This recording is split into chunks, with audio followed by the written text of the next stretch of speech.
Welcome to my channel think and learn. নতুন একটা ভিডিওতে তোমাদের স্বাগতম। আজকে এই ভিডিওতে আমরা আলোচনা করব কি করে SSC GD constable 2024 exam result check করব। নিচে ডেসক্রিপশনে ডাইরেক্ট লিঙ্ক দিয়ে দেবো। চলো আমরা তাহলে প্রসেসটা দেখে নিই। তার আগে যারা এই চ্যানেলে নতুন তারা অবশ্যই চ্যানেলটা সাবস্ক্রাইব করে পাশে থাকা বেল আইকনটি প্রেস করে দেবে এবং ভিডিওটি ভালো লাগলে অবশ্যই লাইক করে উৎসাহিত করবে। দেখো, প্রথমে আমরা যে কোনো একটা ব্রাউজার ওপেন করে নেব।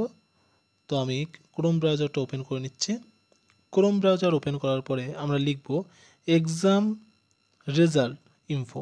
এক্সাম রেজাল্ট ইনফো বলে লিখলে যেটা প্রথমে আসবে সেটা প্রেস করে দেবো। তারপরে দেখো, প্রথমে যে সাইটটা আমরা দেখতে পাচ্ছি সেটাতে প্রেস করার পরে একটু নিচে আমরা লক্ষ্য করলে দেখতে পাবো এসএসসিজিডি রেজাল্ট 2024। এসএসসিজিডি রেজাল্ট 2024 দেখো, এসএসসিজিডি রেজাল্ট 2024। তো আমরা এটাতে প্রেস করে দেবো। দেখো, একটু নিচে যদি আমরা যাই, এবার নতুন একটা সাইট কিন্তু ওপেন হয়ে গেল। একটু নিচে যদি আমরা যাই তাহলে আমরা ইম্পর্টেন্ট কিছু একটু নিচে গেলে কিন্তু আমরা ইম্পর্টেন্ট ডেট দেখতে পাবো, এক্সাম কবে হয়েছে, ফর্ম ফিল আপ কবে স্টার্ট হয়েছে, এন্ড হয়েছে। দেখো, তারপর আরেকটু নিচে গেলে কিন্তু আমরা এক্সপেক্টেড কাট অফটা দেখতে পাবো। Similarly state wise expected cut off আমরা দেখতে পাচ্ছি।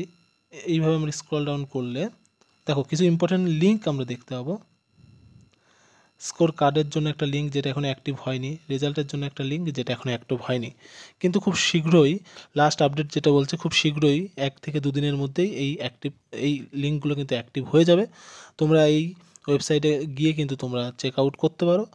আর লিঙ্কগুলো অ্যাক্টিভ হলে অবশ্যই আমরা কিন্তু ভিডিও দিয়ে দেব। তো সবার আগে ভিডিওটা পাওয়ার জন্য তোমাদের কিন্তু চ্যানেলটা সাবস্ক্রাইব করে বেল আইকন প্রেস করে রাখতে হবে। আর ভিডিওটা ভালো লাগলে অবশ্যই লাইক করে পাশে থাকতে হবে। ধন্যবাদ।